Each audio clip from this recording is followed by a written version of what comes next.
This is Wangari's Trees of Peace, a true story from Africa by Jeanette Winter. It is published by Harcourt, and we are reading it with their permission.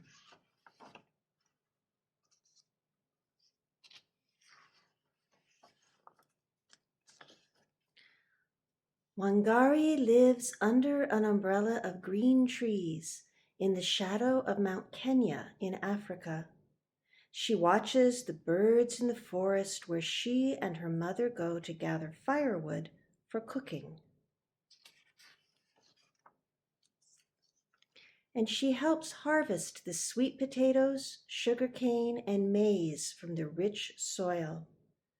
Wangari shines in school, and when she grows tall, like the trees in the forest, she wins a scholarship to study in America. 6 years later, her studies over, Wangari returns to her Kenya home and sees a change. What has happened, she wonders? Where are the trees? Wangari sees women bent from hauling firewood miles and miles from home. She sees barren land where no crops grow. And where are the birds? Thousands of trees have been cut down to make room for buildings, but no one planted new trees to take their place. Will all of Kenya become a desert, she wonders, as her tears fall? Wangari thinks about the barren land. I can begin to replace some of the lost trees here in my own backyard, one tree at a time. She starts by planting 9 seedlings. Watching the seedlings take root gives Wangari the idea to plant more, to start a farm for baby trees, a nursery. In an open space, she plants row after row of the tiny trees. Next, Wangari convinces the village women that planting trees is a good thing. She gives each one a seedling. Our lives will be better when we have trees again. You'll see, we are planting the seeds of hope. The women spread out over their village, planting tiny trees in long rows, like a green belt stretching over the land. The government men laugh. Women can't do this, they say. It takes trained foresters to plant trees. The women ignore the laughter and keep planting. Wangari pays them a small amount for each seedling still living after 3 months, their first earnings ever. Word travels like wind rustling through leaves about the green returning to Wangari's village. Soon other women in other villages and towns and cities in Kenya are planting long rows of seedlings too.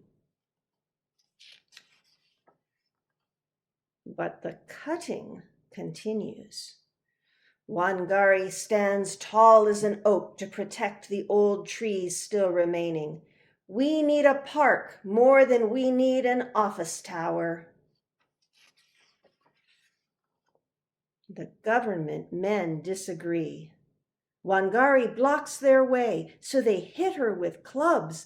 They call her a troublemaker and put her in jail.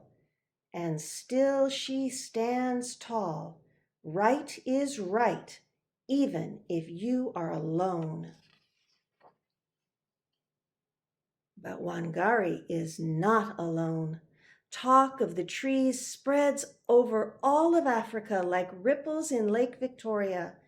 More women hear the talk and plant even more seedlings in longer and longer rows. The seedlings take root and grow tall until there are over 30 million trees where there were none. The umbrella of green in Kenya returns.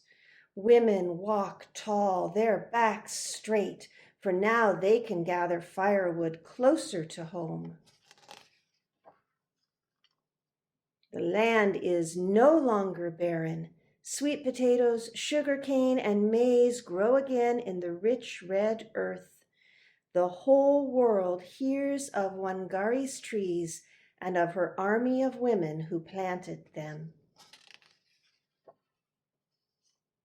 And if you were to climb to the very top of Mount Kenya today, you would see the millions of trees growing below you and the green Wangari brought back to Africa. And that is the end. Wangari's Trees of Peace, a true story from Africa by Jeanette Winter.